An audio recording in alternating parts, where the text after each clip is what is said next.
Assalamualaikum warahmatullahi wabarakatuh. Perkenalkan, nama saya Mutia Wardanisa dengan NIM 2020602050 dari kelas Ekonomi Syariah 2. Di sini saya akan menjelaskan materi tentang teori permintaan dan penawaran.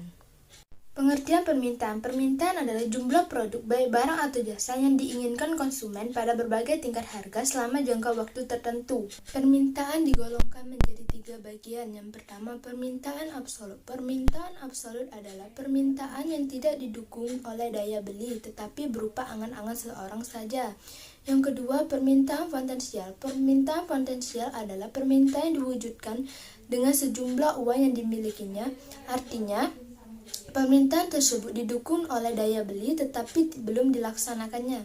Yang ketiga, permintaan efektif. Permintaan efektif adalah permintaan terhadap barang atau jasa yang dilakukan sesuai dengan daya beli yang dimiliki dan sudah terlaksana membelinya. Adapun faktor yang mempengaruhi permintaan, yang pertama, harga barang.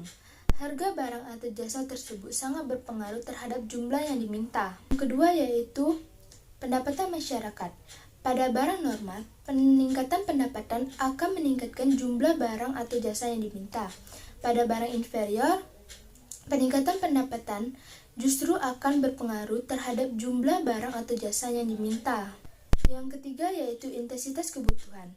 Semakin penting barang atau jasa yang dibutuhkan seorang, maka akan semakin tinggi juga jumlah permintaan. Keempat yaitu jumlah penduduk. Semakin tinggi jumlah penduduk di suatu negara, maka akan semakin meningkatnya jumlah permintaan terhadap barang atau jasa tersebut.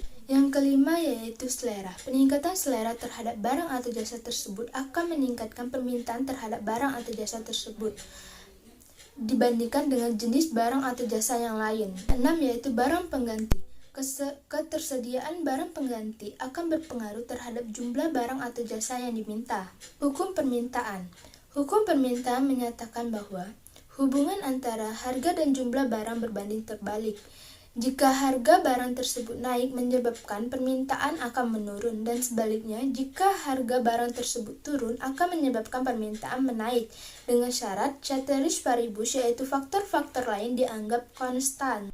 Kurva permintaan. Di sini saya menampilkan 2 gambar. Yang gambar A, kurva permintaan, pergerakan gambar dari A ke B disebabkan karena penurunan harga yang menyebabkan kuantitas meningkat. Gambar B, peningkatan selera berakibat pada pergeseran kurva ke kanan atas sehingga dengan kuantitas yang sama seseorang membayar dengan jumlah yang lebih tinggi untuk barang atau jasa yang diminta. Selanjutnya yaitu penawaran. Pengertian penawaran. Penawaran adalah sejumlah barang atau jasa yang ditawarkan oleh produsen atau penjual pada berbagai tingkat harga dan dalam waktu tertentu.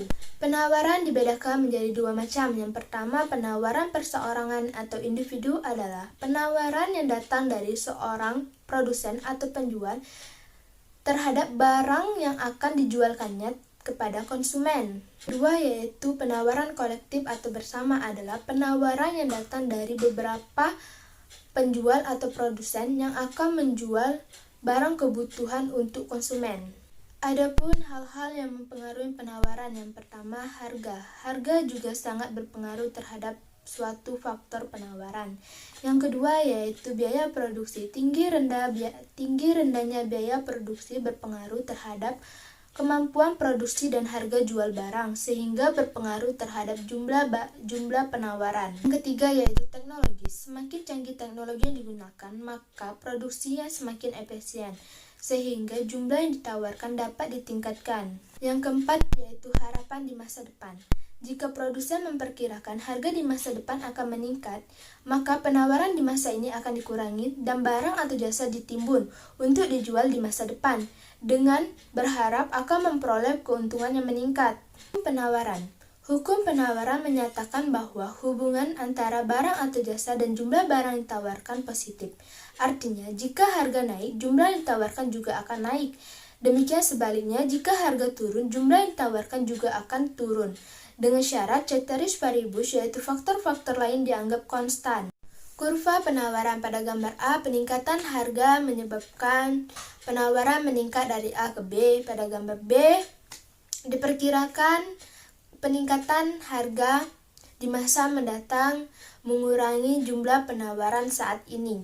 Sekian presentasi dari saya ucapin terima kasih. Wassalamualaikum warahmatullahi wabarakatuh.